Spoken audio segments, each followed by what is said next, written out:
Good morning students. अभी तक जो हमने पढ़े थे टॉपिक वो सब संस्कृत ग्रामर यानी व्याकरण में पढ़ा था। आज से जो है आज की क्लास से हम संस्कृत फर्स्ट शुरू कर रहे हैं। तो संस्कृत फर्स्ट में जो सब फर्स्ट चैप्टर है, बुक का नाम शैमुसी है, जिसका पहला चैप्टर है भारती वसंत गीति ही। भारती वसंत गीति में जो है इसमें अयम पाठ, यह पाठ आधुनिक संस्कृत कवि पंडित जानकी वल्लभ शास्त्री शास्त्री द्वारा रचित है। ये गीत काकली इति गीत संग्रह, काकली गीतों का एक संग्रह था जिसमें बहुत सारे गीत, उसमें से ये गीत लिया गया है। इति गीत संग्रहात संकलितो अस्ति, यहाँ पर इस गीत को लिया है। यानी भारतीय वसंत गीति जो है पंडित जानकी वल्लभ शास्त्री द्वारा रचित काकली गीतों का एक संग्रह था, उसमें से लिया है। प्रकृति सौंदर्यम, अब इस गीत में क्या है वो देखिए। प्रकृति सौंदर्यम, प्रकृति के सौंदर्य को अवलोक्य देख कर, एव ही सरस्वती वीणाया, सरस्वती जी की वीणा की मधुर झंकृत्य, मधुर झंकार, उनकी मधुर ध्वनि, वीणा की मधुर ध्वनि को से प्रभावित हो सकते हैं। इति ऐसा भावना स्फुरस्सरम, ऐसी भावना से पूर्ण कवि प्रकृति सौंदर्य वर्णन, कवि ने प्रकृति के सौंदर्य का वर्णन किया है। सरस्वती वीणा वादनाय संप्रार्थ्यते, और सरस्वती जी से प्रार्थना की है वीणा बजाने की। तो ये जो एक गीत दिया गया है, इस गीत को जो है पंडित जानकी वल्लभ शास्त्री ने लिखा था। और ये कौन से गीतों से लिया गया है? काकली गीतों के संग्रह से लिया गया है। ये कुछ क्वेश्चन बनते हैं और इसका अगर प्रसंग लेते हैं, अर्थात इसका प्रसंग ये रहेगा कि इसमें जो है कवि ने जो है प्रकृति का सौंदर्य का वर्णन करते हुए सरस्वती जी से वीणा बजाने का आग्रह किया है, उनसे प्रार्थना की है कि आप वीणा बजाओ। तो इसमें हम कुछ वसंत ऋतु के बारे में बताया गया है और किस तरह का प्रकृति का सौंदर्य, उसका वर्णन हम पढ़ेंगे। ठीक है, अब सबसे पहले यहाँ शुरू करते हैं। जो पहला पैराग्राफ है वो लेंगे। गीत का पहला भाग है जहाँ पर निनादय से लेकर के काकली नाम, यहाँ तक का पहला पार्ट है वो हम पढ़ेंगे। ये गीत है, एक एक वर्ड को ढंग से देखना है। निनादय का अर्थ होता है बजाओ, नवीनामय नई, वाणी, यहाँ वाणी वर्ड यूज किया गया सरस्वती जी के लिए, सरस्वती जी को वाणी कहा गया। और वीणाम, जब कभी भी हम श्लोक पढ़ते हैं, गीत पढ़ते हैं, तो उसमें अन्वय करना होता है। अन्वय का मतलब ये वर्ड कहीं होता है और अर्थ कहीं और निकलता है। जब हम इनका हिंदी अनुवाद करेंगे तो अर्थ दूसरी जगह, अर्थ सब जो है अर्थ अपनी जगह बदल देता है। जैसे देखो यहाँ पर, और जब भी वाक्य में आपको संबोधन किया गया, यहाँ पर वाणी यानी सरस्वती जी को संबोधित किया गया, तो वो सबसे पहले आ जाएगा। तो हे सरस्वती नवीन वीणा को बजाओ, निनादय बजाओ, नवीना में नवीन यानी नई, नूतन, वाणी सरस्वती, वीणा।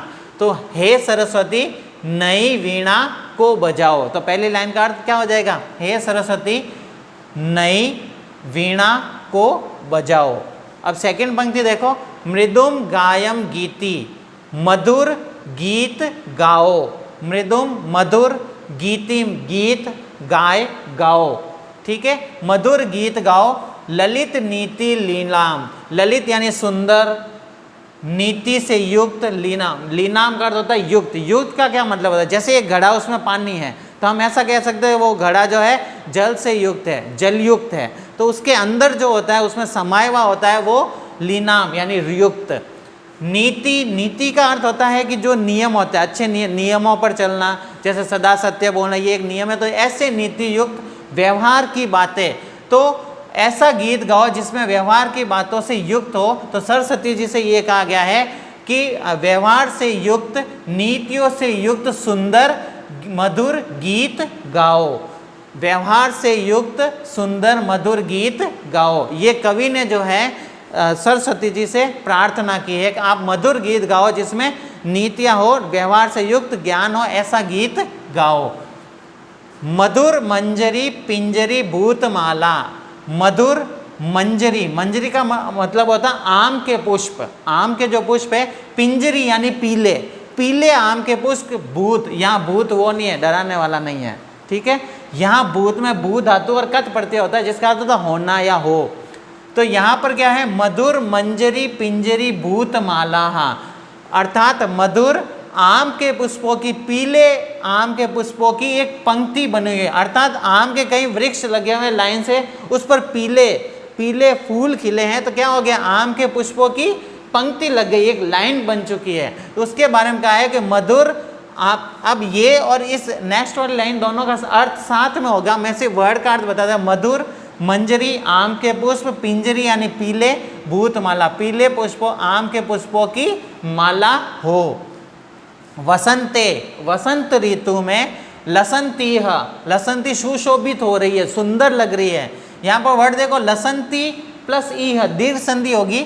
लसंती का अर्थ होता है सुशोभित हो रही है, ईह, ईह का अर्थ होता है यहाँ, अत्र, यहाँ सरसा, रस से युक्त रसाला, आम के वृक्ष।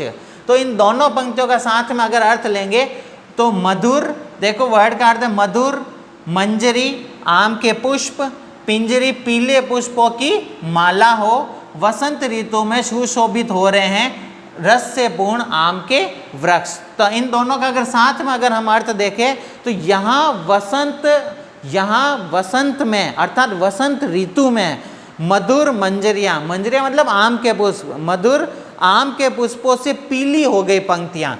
आम के वृक्ष लाइन से लगे हुए, उस पर पुष्प खिले, तो पंक्तियाँ, वो लाइन कैसी हो गई, पीली हो गई है, और पंक्तियाँ जो है पीली हो गई।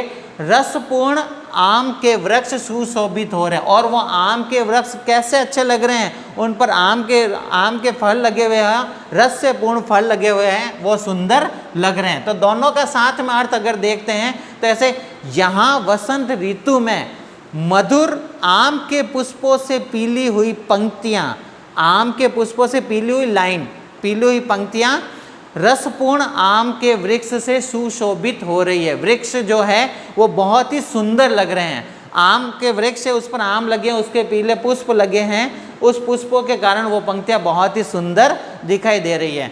देखो थोड़ा डाउट रहेगा क्योंकि लैंग्वेज थोड़ी इसकी डिफ़िकल्ट है, लेकिन इसका हिंदी अनुवाद आप पढ़ोगे और वीडियो बार बार देखोगे तो आपको इजीली समझ में आ जाएगा। वर्ड टू वर्ड मीनिंग आप देखना, मैंने वर्ड टू वर्ड मीनिंग बताया है। नेक्स्ट लास्ट लाइन देखो, कलापा, कलापा का अर्थ होता है समूह, समूह मतलब ग्रुप, किसका ग्रुप, कोकिला, कोकिला मतलब कोयल, कोयलों का जो समूह है।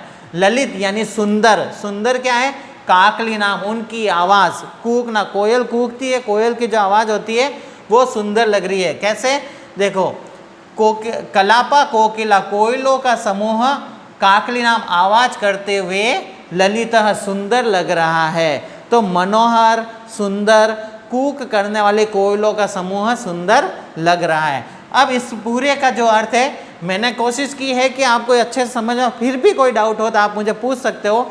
एक बार इसका पूरा अर्थ मैं आपको समझा देता हूँ, हिंदी में अर्थ समझा देता हूँ। वर्ड टू वर्ड मीनिंग तो मैंने बता ही दिए हैं और आपको लिख भी दिया है यहाँ पर पूरा हिंदी अर्थ देखो।